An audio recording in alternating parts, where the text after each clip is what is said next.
Good morning mga kasari-sari, kamusta po kayo? Kamusta ang mga may tindahang kagaya ko? Sana lahat tayo ay pasulong ang ating negosyo mga kasari. Lalo na ngayon, umaga pa lang, di ba? Kung nakikita ninyo, medyo maayos na ang tindahan ni Ate Tintin. Hindi kagaya kahapon na naipakita ko sa inyo yung vlog ko. Di ba? Kasi ganun talaga ang itsura ng aking tindahan pagka morning. Kasi sa gabi, pag nagpunpun ako ng mga aking paninda sa labas kasi may nakalagay sa labas mga chichirya.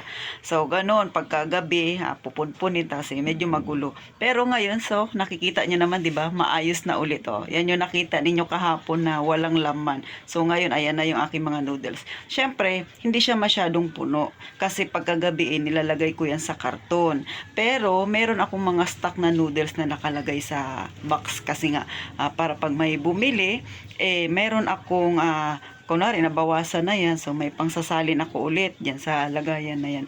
So ganun ako mga kasari, kasi nga kung ilalagay ko lahat ng noodles dyan, tapos sa gabi ilalagay ko na naman sa karton, doble pagod ko. Ganon ang buhay tindahan mga kasari. Pero ngayon ipapakita ko sa inyo yung sinasabi lagi ni Ate Tintin sa kanyang vlog. Yung aking sideline na siomay, di ba? Palagi niyo yung nakikita, naririnig sa aking vlog na sinasabi ko. So ngayon, ipapakita ko sa inyo ang pagluluto ng aking siomay. Bagamat na isalang ko na siya mga kasari. Pero naway makapag-inganyo ito sa mga kagaya kong may sari-sari store. Pwede nyo ring itry mga kasari yung pagluluto nito. Pero syempre, pakiramdaman nyo rin yung paligid ninyo kung okay ba sila sa ganito, di ba? Pero sa totoo lang, kahit na medyo malit ang tubo sayang pa rin, di ba mga kasari? Lahat ng pwedeng itinda natin, di ba? Malay ninyo, mag-click din yan sa inyong mga kasari. So, eto na ang itsura ng aking siomay sa umaga kapag aking niluluto. So, eto na mga kasari. So, ganyan lang siya. Maliit lang ito na steamer. Actually, may dalawa pa ako nito yung pwedeng lagyan. Pero kasi ako, nagluluto ako yung isang ganito. Yung isang ganito ay 1 kilo na yan na siomay ang aking maluluto. So, yung aking ginagamit na siomay, mga kasari, ito yung holiday. Kasi sa amin dito sa Palawan, ito talaga yung mabenta. Malasa kasi talaga siya. May mga ibang brand din, pero mas masarap itong holiday. Mga kasari, pauna lang hindi ito sponsor.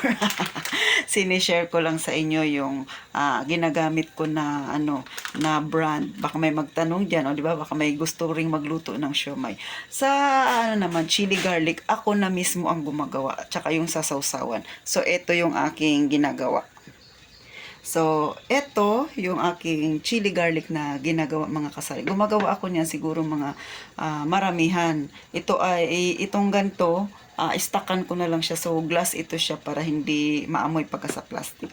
Tapos, meron lang akong kaunti na naka-refill doon sa may tindahan ko. So, ganito yung aking ginagawa. Ako mismong bumibili. Pero, madali ang luto lang ng chili garlic ang aking ginagawa kasi fried na garlic na yung aking binibili at saka sili, medyo may kamahalan ang sili. Yung malalaking sili yung aking binibili kasi nga biniblender ko pa siya mga kasari. So ganun po.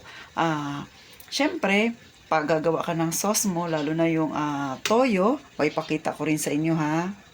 So, ganito, dito ako nagtitimpla. Dito ko siya nilalagay kasi may sukatan ako dito, kaya ganun mga kasari. So, yan ay mix ng toyo at saka suka. Syempre, yung gagamitin natin yung medyo masarap din, yung hindi na masabing branded talaga, pero syempre yung malalasahan ng customer na masarap. Kaya ako dito na sa paligid na to may kasama rin ako na nagtitinda ng siomay, pero sa unahan naman siya kakumpetensya. Pero sa unahan siya, kaya lang mas gusto nilang bumili kasi nga yung sa akin kasi holiday yung gamit ko, tapos medyo masarap daw yung sausawan ko mga kasari. So syempre dapat ikaw na nagtitinda tikman mo rin yung iyong paninda. Masarap ba? Kung nasarapan ka, di syempre masasarapan din si customer. So ganun ako mga kasari. Medyo mahilig din ako magluto-luto. So isa yan sa nilalagay ko sa aking tindahan, ang siomay. So ngayon dapat 10 pa ako luluto ng siomay, pero pinakita ko ng maaga sa inyo para syempre may idea kayo mga kasari. So, eto mga kasari yung aking lagayan ng toyo, yung panimpla ko sa aking siomai. Ito ay combination na ng toyo, suka, at saka syempre yung isa pang pampalasa, may nilalagay pa ako dito mga kasari.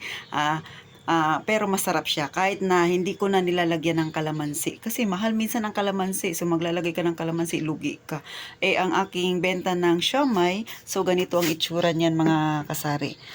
Ganito siya. So yung ganito, limang piraso na siomai. Tapos 20 pesos yung aking benta. Tapos, meron ako dito, ito naman, 3 piraso, 13 pesos. So, ganun ako magbenta mga kasari ha. Para mas madali siyang mabenta.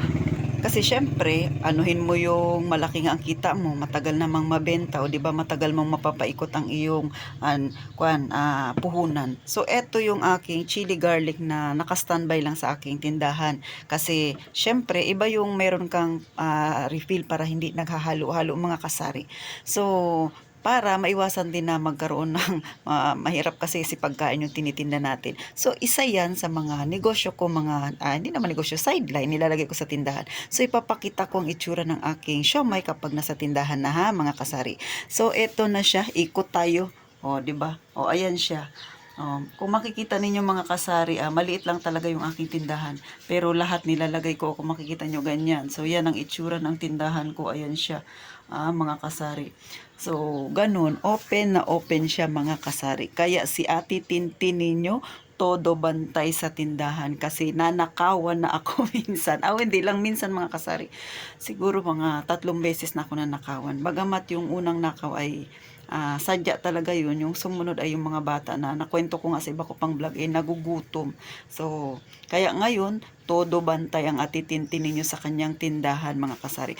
Actually, maliit na naman ang tindahan ko. Kung makikita ninyo, ayan, ito na yan yung aking kusina. So, diyan na rin ako nagluluto. Katabi niyan, sa harapan niyan ay kama ko na. Kasi sa tindahan ko, sa bahay ko, ako lang mag-isa mga kasari. So, kung nakita niyo, wala kayo naririnig na ingay-ingay ngayon. Kasi pasukan ngayon mga kasari. Wala ng mga estudyante. So, paano mga kasari? Si Ate Tintin ninyo ay magpapaalam na muna dahil ako ay mag-aagahan pa. Time check.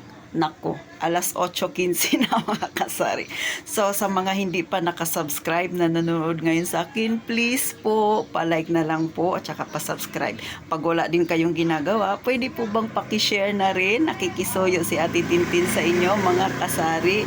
At saka syempre sa mga patuloy na sumusuporta sa akin, thank you po. Kasi kahit papano unti-unting lumalago ang ating channel. Sana marami pa tayong matulungan na mga kagaya din nating nasa masa naghahanap ng sideline. Ipinakita ko lang sa inyo yung isa sa mga sideline ko sa tindahan mga kasari para makatulong din dyan sa iba, magkaroon sila ng idea. Malay ninyo, mas patok pa yan sa inyong mga kasari pag dyan kayo nagtinda sa inyo ha. So thank you po at ito ang inyong Ate Tintin. Mag-iingat kayong palagi mga kasari.